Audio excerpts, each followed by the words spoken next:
ಎಲ್ಲರಿಗೂ ಶುಭ ಮಧ್ಯಾಹ್ನ. ಇತಿಹಾಸ ಬೋಧನಾ ವಿಭಾಗದಿಂದ ಕಳಿಸಲಾಗುತ್ತಿದೆ.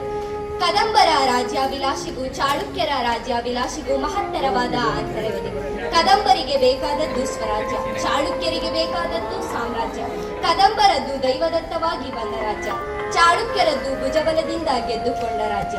ಕದಂಬರು ಸ್ವಯಂ ತೃಪ್ತರು, ಚಾಳುಕ್ಯರು ವಿಸ್ತರಣಾವಾದಿಗಳು. ಮೊದಲನೆಯ ಕೀರ್ತಿವರ್ಮ ಸತ್ತಾಗ ಅವನ ಮಗ ಪುಲಕೇಶಿ ಇನ್ನೂ ಚಿಕ್ಕವನು.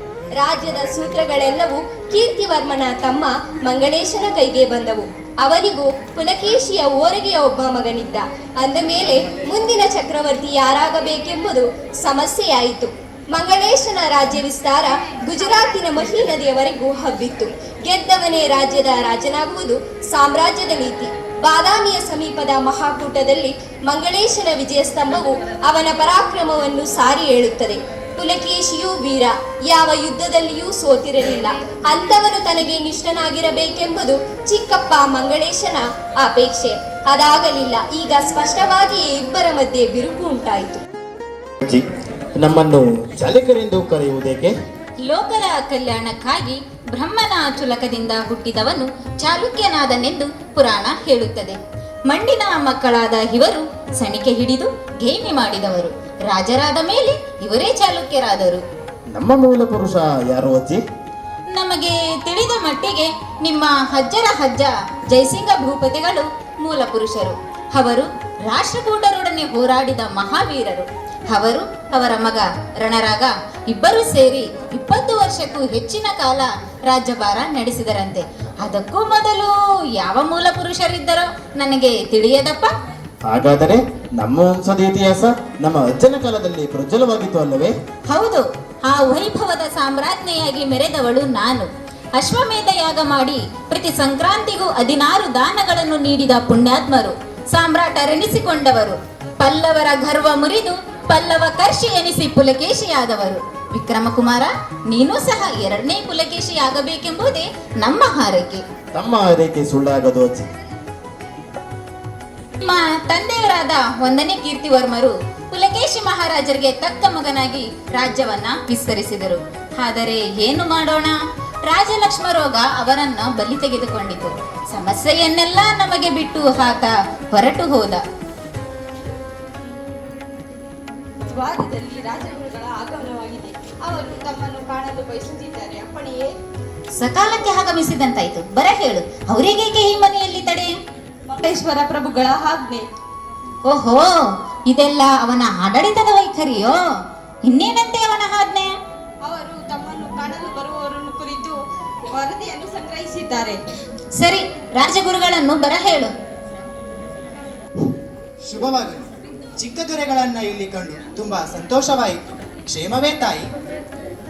ಎಲ್ಲಿಯೇ ಕ್ಷೇಮ ಗುರುಗಳೇ. ಮಂಗಳೇಶನ ಸ್ವಭಾವ ಬದಲಾಗಿದೆಯಂತೆ. ನಮ್ಮ ಭೇಟಿಗೆ ಬರುವವರನ್ನೆಲ್ಲ ಅನುಮಾನದಿಂದ ನೋಡುತ್ತಿದ್ದಾನಂತೆ. ನಮ್ಮ ಮೇಲೂ ಅನುಮಾನವೇ? ನಾನು ಇದನ್ನ ಗಮನಿಸಿದ್ದೇನೆ ತಾಯಿ. ಮಂಗಳೇಶ ಮಹಾಪ್ರಭುಗಳು ನನ್ನ ಮೇಲೂ ಅನುಮಾನದ ದೃಷ್ಟಿ ಇಟ್ಟಿದ್ದಾರೆ. ಆಶ್ಚರ್ಯವಿಲ್ಲ. ಇರಲಿ, ವಿಕ್ರಮನ ಓದು ಹೇಗೆ ಆಗಿದೆ ಗುರುಗಳೇ? ವಿಕ್ರಮನ ಓದು ಶಸ್ತ್ರ ಅಧ್ಯಯನಗಳಿಗಿಂತ ಶಾಸ್ತ್ರ ಅಧ್ಯಯನದಲ್ಲೂ ಅಜ್ಜನ ಹಾಗೆ ಸವ್ಯಸಾಚಿ. ತಂದೆಯಂತೆ ಕರುಣಾಮಯೂ ಹೌದು. ಗುರುಗಳೇ, ಈ ಕುಡಿಗೆ ನೀವೇ ನೀರೆರೆಯಬೇಕು. ಕೀರ್ತಿವರ್ಮನು ಮರಣಶಯ್ಯೆಯಲ್ಲಿರುವಾಗ ಈತನನ್ನು ನನಗೆ ಒಪ್ಪಿಸಿ ಇವನನ್ನು ಸಾಮ್ರಾಟನನ್ನಾಗಿ ಮಾಡುವ ಭಾರ ನಿನ್ನದು ಎಂದು ಭಾಷೆ ತೆಗೆದುಕೊಂಡ. ಆತನ ಮಾತು ಸತ್ಯವಾಗಿ ಈತ ಸತ್ಯಾಶ್ರಯನಾಗಿ ಬಾಳುವಂತಾದರೆ ನಮಗೆ ನೆಮ್ಮದಿ ದೊರಕಿತು. ತಾಯಿ, ಚಾಲುಕ್ಯ ಸಿಂಹಾಸನದ ಸಂಕಲ್ಪವಿದು. ತಾವಿನ್ನು ನಿಶ್ಚಿಂತರಾಗಿರಿ.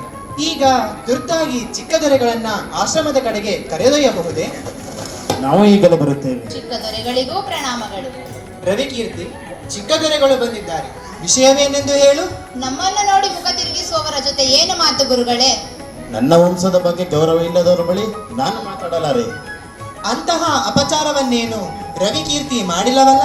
ಮೊನ್ನೆ ನಮ್ಮ ಒಂದಿಮಾಗದರು ನಮ್ಮ ವಂಶಾವಳಿಯನ್ನು ಹೊಗಳುತ್ತಿದ್ದಾಗ ಇವರು ಬಂದು ತಡೆದದ್ದು ಹೌದು. ಏಕೆಂದು ನಿಮ್ಮ ಬಳಿ ಎಲ್ಲಿ? ತಾಳ್ಮೆಯಿಂದ ಕೇಳೋಣವಾಗಲಿ.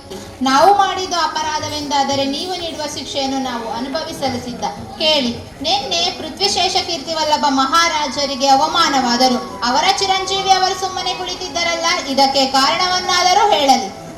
ನಮ್ಮ ಚಿಕ್ಕಪ್ಪ ಮಂಗಳೇಶ ಮಹಾರಾಜರು ಕೊಂಕಣದಲ್ಲಿ ಪ್ರಿಯಸ್ವಾಮಿ ಎಂಬುವನಿಗೆ ದಾನವ ಮಾಡಿ ಆ ದತ್ತಿಯನ್ನು ಕಲ್ಲು ಮಣಿಯಲ್ಲಿ ಕೊಲಿಸಿದರಂತೆ. ಅದರಲ್ಲಿ ಈ ರಾಜ್ಯವನ್ನು ರಾಜಾಧಿರಾಜ ಪುಲಕೇಶಿವಲ್ಲಭರು ಆಳಿದರೆಂದರು. ತರುವಾಯ ರಾಜಾಧಿರಾಜ ಮಂಗಳೇಶ್ವರ ಆಳುತ್ತಿರುವರೆಂದು ಬರೆಸಿರುವರು. ಪುಲಕೇಶಿವಲ್ಲಭರಾದ ಮೇಲೆ ನಮ್ಮ ತಂದೆ ಕೀರ್ತಿಶೇಷ ಪೃಥ್ವಿವಲ್ಲಭ ಮಹಾರಾಜರು ಆಳಲಿಲ್ಲವೇ? ನಾನು ಅದನ್ನೇ ಕೇಳುತ್ತಿದ್ದೇನೆ ಚಿಕ್ಕದೊರೆಗಳೇ. ಕೀರ್ತಿಶೇಷ ಪೃಥ್ವಿವಲ್ಲಭ ಮಹಾರಾಜರ ಹೆಸರನ್ನ ಕಲ್ಲು ಮನೆಯಲ್ಲಿ ಕೊರೆಸಿಲ್ಲವಾದ್ದರಿಂದ ಅವರ ವಂಶಾವಳಿ ಹೊಗಳುವವರನ್ನ ರವಿಕೀರ್ತಿ ತಡೆದದ್ದು. ಗುರುಗಳೇ, ಎಲ್ಲಿದೆ ಕಲ್ಲು ಮನೆ? ಈಗಲೂ ಹೋಗಿ ಪುಡಿ ಪುಡಿ ಮಾಡಿ ಬರುವೆ. ಇನ್ನು ಕೇಳೋಣವಾಗಲಿ. ಇದು ತಮ್ಮ ತಂದೆ ಪೃಥ್ವಿಶೇಷ ಕೀರ್ತಿವಲ್ಲಭ ಮಹಾರಾಜರು ಆಳಿದ ರಾಜ್ಯ ಹೌದು? ಹೌದು ಈ ರಾಜ್ಯವನ್ನು ನಿಮ್ಮ ತಂದೆಯ ತರುವಾಯ ಆಳಬೇಕಾದವರು ತಾವು ಹೌದು? ಹೌದು. ನಮ್ಮ ಪೂಜ್ಯ ತೀರ್ಥರು ಸ್ವರ್ಗಸ್ಥರಾದಾಗ ನಾನಿನ್ನೂ ಚಿಕ್ಕವನು. ಆದ್ದರಿಂದ ನಮ್ಮ ಚಿಕ್ಕಪ್ಪನಾದ ಮಂಗಳೇಶನೇ ಮಹಾರಾಜರು. ಈಗ ನೀವು ಚಿಕ್ಕ ಬಾಲಕರಲ್ಲ, ದೊಡ್ಡವರು. ನಿಮಗೆ ಈಗಲಾದರೂ ಪಟ್ಟ ಕಟ್ಟಬಹುದಲ್ಲ? ಹೌದು, ಅಲ್ಲೇ ಕಟ್ಟಬಹುದು. ಅವರು ತಮ್ಮ ಮಗನನ್ನು ಪಟ್ಟ ಕಟ್ಟುವ ತಯಾರಿಯನ್ನು ನಡೆಸಿರುವರೇ? ಏನಂದೆ? ಏನಂದೆ? ಈಗ ನಡೆಯುತ್ತಿರುವುದನ್ನೇ ನಾನು ಹೇಳಿದೆ. ಅವರು ತಮ್ಮ ಮಗನಿಗೆ ಪಟ್ಟ ಕಟ್ಟಲು ಹೊಂಚನೆ ನಡೆಸುತ್ತಿದ್ದಾರೆ. ಆದರೆ ದಾರಿಯಲ್ಲಿ ಒಂದು ಕಂಟಕವಿದೆ. ಆ ಕಂಟಕ ನಾನೇ. ಸರಿಯಾಗಿ ಹೇಳಿದಿರಿ. ಆ ಕಂಟಕವನ್ನು ತೆಗೆದು ಹಾಕುವುದು ಅಷ್ಟು ಸುಲಭವೇ? ಅದು ಅವರಿಗೂ ಗೊತ್ತು. ಅದಕ್ಕೆ ತಮ್ಮ ತಮ್ಮನಿಗೆ ಮಾಂಡಲಿಕನನ್ನಾಗಿ ಆಮಿಷವನ್ನು ತೋರಿಸಿ ತಮ್ಮ ಕಡೆಗೆ ಒಲಿಸಿಕೊಂಡಿದ್ದಾರೆ. ಆಶ್ಚರ್ಯ ಪಡುತ್ತಾ ಕೂರುವ ಸಮಯ ಇದೆಲ್ಲ ಚಿಕ್ಕದೊರೆಗಳೇ. ಅವರು ತಮ್ಮ ಮಗನಿಗೆ ಪಟ್ಟ ಕಟ್ಟುವಾಗ ನಿಮ್ಮಿಂದ ಅವಘಡಗಳು ಸಂಭವಿಸಬಹುದೆಂದು ಮೊದಲೇ ಊಹಿಸಿದ್ದಾರೆ. ಆದ್ದರಿಂದ ತಮಗೆ ನಿಷ್ಠರಾದ ಮಾಂಡಾಳಿಕರನ್ನು ಸಂಘಟಿಸಲು ಮೊದಲೇ ದೂತರನ್ನು ಕಳುಹಿಸಿದ್ದಾರೆ. ಅಷ್ಟೇ ಅಲ್ಲ, ತಮ್ಮನ್ನು ರಾಜದ್ರೋಹದ ಆಪಾದನೆಯ ಮೇರೆಗೆ ಬಂಧಿಸುವ ತಯಾರಿಯನ್ನು ಮಾಡಿದ್ದಾರೆ. ಹೌದೇ? ಮುಖ್ಯ ಕೆಲಸವೆಂದರೆ ಇಲ್ಲಿಂದ ಹೊರಡಬೇಕಾದ್ದು. ಎಲ್ಲಿಗೆ? ನಿಮ್ಮ ವೈರಿಯ ವೈರಿ ನಿಮಗೆ ಮಿತ್ರನಾಗಬಹುದು. ಮಂಗಳೇಶ ಮಹಾಪ್ರಭುಗಳಿಗೆ ಬನವಾಸಿಯ ಅರಸರು ವೈರಿಗಳು. ಅವರ ಸಹಾನುಭೂತಿ ನಿಮ್ಮ ಮೇಲಿದೆ. ಅವರ ಸಹಾನುಭೂತಿಯನ್ನು ಉಪಯೋಗಿಸಿಕೊಂಡು ನೀವು ಅವರನ್ನು ಸಂಘಟಿಸಬೇಕು. ಪ್ರಯಾಣಕ್ಕೆ ಎಲ್ಲ ತಯಾರಿಗಳು ಆಗಿವೆ. ನೀವಿನ್ನು ಹೊರಡಿರಿ. ಎದರಿ ಓಡಿ ಹೋಗುವುದೇ? ಓಡಿ ಹೋಗುವುದಲ್ಲ, ಕಾರ್ಯ ಸಾಧನೆಗೆ ಅವಸಾನ ಮಾಡುವುದು. ಉಳಿದ ವಿಚಾರಗಳನ್ನ ದಾರಿಯಲ್ಲಿ ರವಿಕೀರ್ತಿ ಹೇಳುತ್ತಾನೆ. ಪ್ರಯಾಣಕ್ಕೆ ಎಲ್ಲ ಸಿದ್ಧತೆಗಳಾಗಿದೆ. ನೀವಿನ್ನು ಹೊರಡಿರಿ. ನಮ್ಮ ಷಡ್ಯಂತ್ರದ ಸುಳಿವು ರಾಜಮಾತೆಗೆ ಸಿಕ್ಕದ ಹಾಗೆ ಎಚ್ಚರಿಕೆ ವಹಿಸಬೇಕು, ಅಲ್ಲವೇ ಮಹಾರಾಜರೇ? ಅಷ್ಟೇ ಅಲ್ಲ, ಅಂತ ಸುಳಿವು ಸಿಕ್ಕಿದರೂ ನಾವು ನಮ್ಮ ಮಾತುಗಳಲ್ಲಿ ಯಾವ ಉದ್ರೇಕವಿಲ್ಲದೆ ಸಾವಧಾನವಾಗಿ ಉತ್ತರಿಸಬೇಕು. ಮಾಂಡಲಿಕರನ್ನು ನಾವು ಕರೆಸಿದ್ದಲ್ಲ, ಅವರಾಗಿ ಬಂದಿದ್ದಾರೆಂದು ಖಾತ್ರಿಪಡಿಸಬೇಕು. ಆಯ್ತು ಪ್ರಭು, ತಮ್ಮ ಕುಮಾರರ ಯುವರಾಜ ಪಟ್ಟಾಭಿಷೇಕ ಮುಗಿಯುವ ತನಕ ರಾಜಮಾತೆಯವರನ್ನ ತೀರ್ಥಯಾತ್ರೆಗೆ ಕಳುಹಿಸಬಹುದಲ್ಲ ಪ್ರಭು? ಚೆನ್ನಾಗಿದೆ. ಆದರೆ ನನ್ನ ಅಣ್ಣ ಸಾಯುವಾಗ ವಿಕ್ರಮನಿಗೆ ಪಟ್ಟ ಕಟ್ಟಬೇಕೆಂದು ನನ್ನ ಮಾತೆಯವರು ಮಾತು ಕೊಟ್ಟು ಬಿಟ್ಟಿದ್ದಾರೆ. ಅಂದಿನ ಸಂದರ್ಭ ಆಗಿತ್ತು, ಆದರೆ ಇಂದಿನ ಸಂದರ್ಭವೇ ಬೇರೆ ಅಲ್ಲವೇ ಪ್ರಭು? ನಾವು ಅದನ್ನು ಅವರಿಗೆ ಉಪಾಯವಾಗಿ ಖಾತ್ರಿಪಡಿಸಬೇಕು. ರಾಜಮಾತೆಯವರು ಆಗಮಿಸುತ್ತಿದ್ದಾರೆ. ರಾಜಮಾತೆಯವರ ಆರೋಗ್ಯ ಹೇಗಿದೆ? ಇದ್ದೀನಪ್ಪ ಹೀಗೆ. ಸಂಧಿ ವಿಗ್ರಹಿಗಳೇ, ನೀವು ಚೆನ್ನಾಗಿದ್ದೀರಾ? ತಮ್ಮ ಆಶೀರ್ವಾದದಿಂದ ಕ್ಷೇಮವಾಗಿದ್ದೀನಿ ತಾಯಿ. ಮಂತ್ರಿಗಳು ಬರಲಿಲ್ಲವೇ? ಅವರು ರಾಜಕಾರಣ ನಿಮಿತ್ತ ಬಾಣ ರಾಜನಿಗೆ ಹೋಗಿದ್ದಾರೆ ತಾಯಿ. ತಾವು ಆರೋಗ್ಯವಾಗಿದ್ದಾಗಲೇ ತೀರ್ಥಯಾತ್ರೆಯನ್ನು ಕೈಗೊಳ್ಳಬಹುದಲ್ಲವೇ ತಾಯಿ? ರಾಜಕುಮಾರರು ತಮ್ಮ ಅಪೇಕ್ಷೆಯನ್ನ ಮಹಾರಾಜರೊಂದಿಗೆ ಹೇಳಿಕೊಂಡರು. ಜವಾಬ್ದಾರಿಗಳಿಂದ ಬಿಡುಗಡೆಯಾಗಬೇಕಲ್ಲವೇ ಸಂಧಿ ವಿಗ್ರಹಿಗಳೇ? ಜವಾಬ್ದಾರಿ ಯಾವುದೆಂದು ಅಪ್ಪಣೆಯಾದರೆ? ನಿಮ್ಮ ಅಣ್ಣ ಪುಲಕೇಶಿ ಮಹಾರಾಜರು ಸ್ವರ್ಗಸ್ಥರಾಗುವ ಮುನ್ನ ವಿಕ್ರಮನಿಗೆ ಯುವರಾಜ ಪಟ್ಟ ಕಟ್ಟುತ್ತೇವೆಂದು ಮಾತು ಕೊಟ್ಟದ್ದು ನಿಮಗೂ ನೆನಪಿರಬಹುದು. ಅದೊಂದು ಜವಾಬ್ದಾರಿಯಿಂದ ಬಿಡುಗಡೆಯಾದ ಬಳಿಕ ತಾವು ಹೇಳಿದ ಹಾಗೆ ತೀರ್ಥಯಾತ್ರೆಯನ್ನು ಕೈಗೊಳ್ಳಬಹುದು. ಆದರೆ ರಾಜ್ಯದಲ್ಲಿ ಈಗ ತಂಟೆ ತಕರಾರುಗಳು ಹೆಚ್ಚಾಗುತ್ತಿವೆ ತಾಯಿ.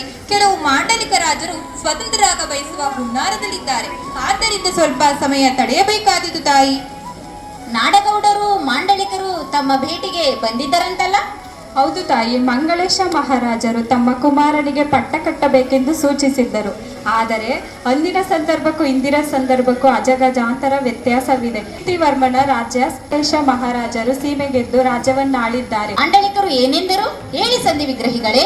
ಅವರು ಹೇಳಿದ್ದನ್ನ ಯಥಾವತ್ತಾಗಿ ಹೇಳುತ್ತಿದ್ದೇನೆ ತಾಯಿ. ಇದರಲ್ಲಿ ಒಂದು ಶಬ್ದವೂ ತಪ್ಪಾದರೂ ನನ್ನ ನಾಲಿಗೆ ನಾಯಿ ನರಿಗಳಿಗೆ ಆಹಾರವಾಗಲಿ.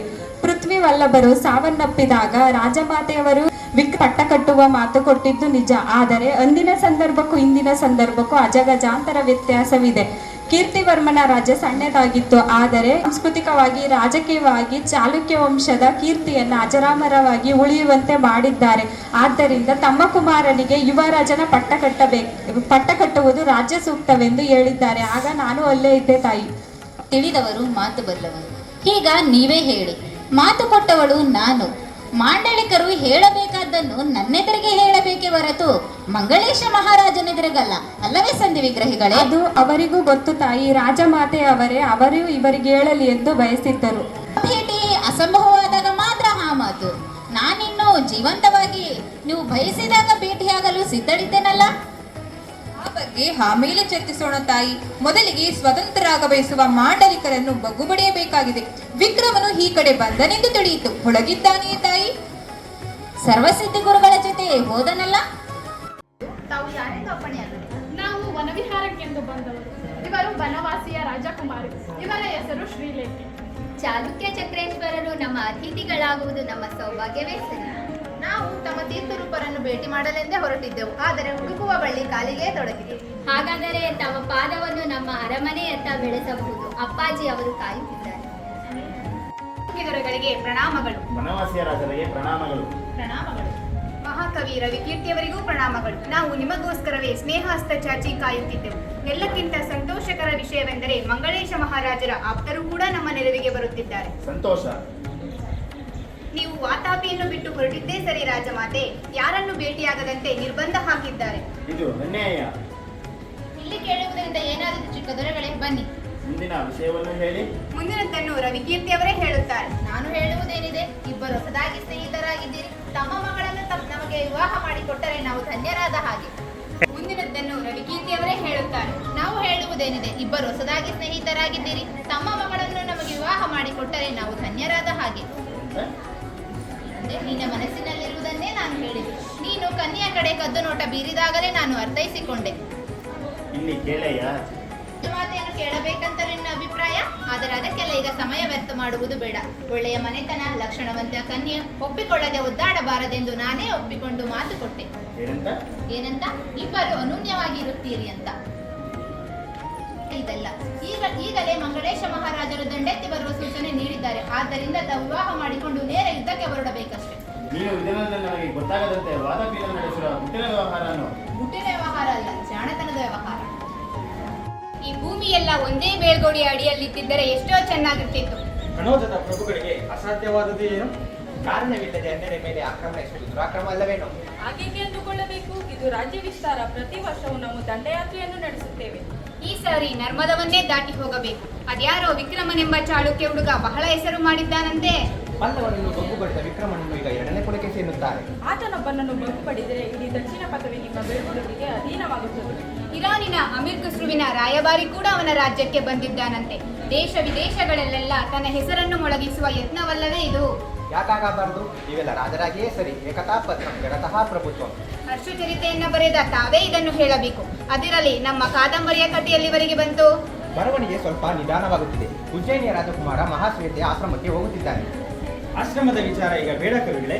ಅದು ರಾಜರ ಸಹೋದರಿ ರಾಜಶ್ರೀಯವರಿಗೆ ಇರಲಿ. ಓಹೋ, ನಾನು ಬೌದ್ಧ ಧರ್ಮ ಸ್ವೀಕರಿಸಿ ಅಹಿಂಸಾ ಅಪರಿಗ್ರಹ ಎಂದು ಕುಳಿತರೆ ನಮ್ಮ ರಾಜ್ಯದ ಭವಿಷ್ಯ ಏನು ಎಂಬ ಚಿಂತೆ ನಮ್ಮ ಮಂತ್ರಿಗಳಿಗೆ. ಪ್ರಭು, ದಕ್ಷಿಣದ ದಂಡಯಾತ್ರೆಗೆ ಇದು ಸೂಕ್ತವಾದ ಕಾಲ. ಸಿದ್ಧತೆ ನಡೆಸಲೇ? ಈ ದಂಡಯಾತ್ರೆ ಇತಿಹಾಸದಲ್ಲೇ ಪ್ರಾಣ ನಕ್ಷೆಯಾಗಲಿ. ನಮ್ಮ ಸೈನ್ಯ ನರ್ಮದವನ್ನೇ ರಭಸದಿಂದ ದಾಟಲಿ, ಮೊಳಗಲಿ.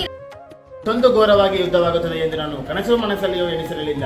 ದಂಡೆತ್ತಿ ಬಂದವರನ್ನು ದಂಡಿಸದಿದ್ದರೆ ನಮ್ಮ ಪೌರುಷಕ್ಕೇನು ಅರ್ಥ? ಆದರೂ ಸಾವಿರ ಸಾವಿರ ತಲೆಗಳು ನದಿಯಲ್ಲಿ ತೆಗೆದುಕೊಂಡು ಹೋಗುವುದನ್ನು ಕಂಡಾಗ ಆ ವೀರ ಯೋಧರಿಗಾಗಿ ಎರಡೂ ಮನೆ ಕಣ್ಣಿರಲಿದೆ. ಮತ್ತಿನ್ನೇನು ಕೊಡಲು ಸಾಧ್ಯ? ತಾಳ್ಮೆ ಮತ್ತು ಬಲಿದಾನಗಳಿಲ್ಲದೆ ನಾವು ಯಾವ ರಾಜ್ಯವನ್ನೂ ಕಾಯಲು ಸಾಧ್ಯವಿಲ್ಲ. ಏನೇ ಆಗಲಿ, ನೀವು ಉತ್ತರದವರು ತಲೆ ತಗ್ಗಿಸುವಂತೆ ಮಾಡಿದ್ದೀರಿ. ಮಹಾಪ್ರಭುಗಳನ್ನು ಕಾಣಲು ಯಾರೋ ಇಬ್ಬರು ಬಂದಿದ್ದಾರೆ. ಬರ ಹೇಳು. ಅಂತಿಮ ಹೋರಾಟದ ಯುದ್ಧ ಭಿಕ್ಷೆಗಾಗಿ ಬಂದಿರೋ? ಇಲ್ಲ, ಪ್ರೇಮ ಭಿಕ್ಷೆಗಾಗಿ. ಇವರು ಪ್ರಭುಗಳಾದ ಹರ್ಷವರ್ಧನ, ನಾನು ಕವಿ ಬಾಣ. ನಾವು ಸ್ನೇಹ ಹಸ್ತಕ್ಕಾಗಿ ನಿಮ್ಮಲ್ಲಿ ಬಂದಿದ್ದೇವೆ. ಹಾಗಾದರೆ ಸ್ವಾಗತ. ಕೃಪಾಣಪಾಣಿಯಾಗಿ ಏರಿ ಬರುವರೆಂದು ನಿರೀಕ್ಷಿಸಿದ್ದೆ. ನಾವು ಸಂಪೂರ್ಣವಾಗಿ ಇಳಿದು ಬಂದಿದ್ದೇವೆ. ನಮ್ಮ ಸೈನ್ಯ ಅಪಾರವಾದ ಸೋಲನ್ನು ಅನುಭವಿಸಿದೆ. ಈಗ ಕತ್ತಿ ಎತ್ತಬೇಕಾದವರು ನೀವು, ಕೊರಳು ನೀಡಬೇಕಾದವರು ನಾವು. ಶರಣಾಗತ ವಜ್ರಪಂಜರ ಎಂಬ ಮಾತನ್ನು ತಾವು ಕೇಳಿಲ್ಲವೇ? ನನಗೆ ಯುದ್ಧ ಸಾಕಾಗಿದೆ. ಆದರೂ ರಾಜಲಕ್ಷ್ಮಿಯ ಲೀಲೆಯೋ ಲೀಲೆ, ಎಷ್ಟೇ ಆದರೂ ಚಂಚಲೆಯಲ್ಲವೇ? ಆದರೂ ಒಂದೇ ಮಾತು, ಏನೇ ಆಗಲಿ ಇನ್ನು ಮುಂದೆ ನೀವು ಕನ್ನಡಿಗರನ್ನು ಕೆಣಕಬಾರದು. ನೀವು ಉತ್ತರದ ಸಾರ್ವಭೌಮರು, ಪುಲಕೇಶಿಗಳು ದಕ್ಷಿಣದ ಸಾರ್ವಭೌಮರು ಅಂದರೆ ಮಾತ್ರ. ನಾವು ಕೂಡ ಮಾತಿಗೆ ತಪ್ಪುವವರಲ್ಲ. ಕಾವ್ಯ ನರ್ಮದದವರೆಗೂ ನಮ್ಮ ಗಡಿ. ಜಯಕೀರ್ತಿಗಳೇ, ಈ ಗಡಿ ಮಹಾರಾಜರಿಗೆ ಮಾತ್ರ. ಸಂಸ್ಕೃತಿ ವಾಹಕರಾದ ನಮ್ಮಂತ ನಿಮ್ಮಂತವರಿಗೆ ಗಡಿ ಯಾವುದೋ? ವಿದ್ವಾನ್ ಸರ್ವತ್ರ ಪೂಜತೆ ಅಲ್ಲವೇ? ವಸುದೈವ ಕುಟುಂಬಕರಲ್ಲವೇ? ಇದು ನೀವು ಗೆದ್ದ ಭೂಮಿಯಾದರೂ ನಾವು ಇದ್ದ ಭೂಮಿ. ಈಗ ನೀವು ನಮ್ಮ ಅತಿಥಿಗಳು. ನಿಮ್ಮ ಇಂದಿನ ಭೋಜನ ನಮ್ಮ ಬಿಡಾರದಲ್ಲೇ ಆದರೆ ನಮಗೆ ತುಂಬಾ ಸಂತೋಷ. ನಮ್ಮ ಸ್ನೇಹದ ಕುರುವಾಗಿ ನೀವು ನಮ್ಮ ಜೊತೆ ಬಂದರೆ ಹರ್ಷಚರಿತೆಯನ್ನು ತಮಗೆ ಅರ್ಪಿಸಲು ಅನುಕೂಲವಾಗುತ್ತದೆ. ಹಾಗೆಯೇ ಆಗಲಿ ಅಲ್ಲಿವರೆಗೆ ಕೀರ್ತಿಗಳೇ. ಪ್ರಭುಗಳ ಚಿತ್ತ. ಹಾಗಾದರೆ ಸಂತೋಷ, ದಯಮಾಡಿಸಿ. ಸೋತ ಹರ್ಷವರ್ಧನನಿಗೆ ಸ್ನೇಹಾಸ್ತವನ್ನು ಚಾಚಿ ತನ್ನ ಆಸ್ಥಾನದ ಕವಿ ಜಯಕೀರ್ತಿ ಹಾಗೂ ಹರ್ಷನ ಆಸ್ಥಾನದ ಕವಿ ಬಾಣ ಇವರಿಬ್ಬರನ್ನು ಸೇರಿಸಿ ಉತ್ತರ ದಕ್ಷಿಣಗಳ ಸಂಸ್ಕೃತಿಗಳನ್ನು ಬೆಸೆದದ್ದು ಪುಲಕೇಶಿಯ ಮುಖ್ಯ ಸಾಧನೆ.